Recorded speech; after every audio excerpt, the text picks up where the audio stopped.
এবার বিজেপির পায়ে ধরে ক্ষমা চাইলেন বিএসএফ। আর এই ঘটনার একটি ভিডিও সামাজিক যোগাযোগ মাধ্যমে ছড়িয়ে পড়তেই ব্যাপক চাঞ্চল্যের সৃষ্টি হয়েছে। জনমনে প্রশ্ন উঠছে, বিএসএফ কি এমন করলো যার কারণে বিজেপির পায়ে ধরতে হলো?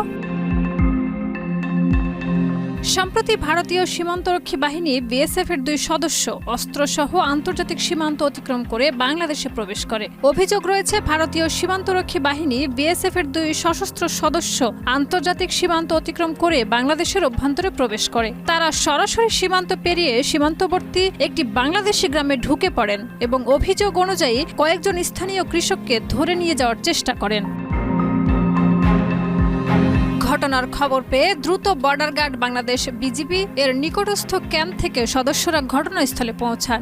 স্থানীয় জনসাধারণের সহায়তায় বিজিবি 2 বিএসএফ সদস্যকে আটক করতে সক্ষম হয়। পরে উভয় পক্ষের মধ্যে যোগাযোগ ও আলোচনার মাধ্যমে এবং বিএসএফ সদস্যদের অনুতপ্ত আচরণ ও ক্ষমা প্রার্থনার পর কূটনৈতিক ও নিরাপত্তা প্রটোকল মেনে তাদের বিএসএফ কর্তৃপক্ষের কাছে হস্তান্তর করা হয়।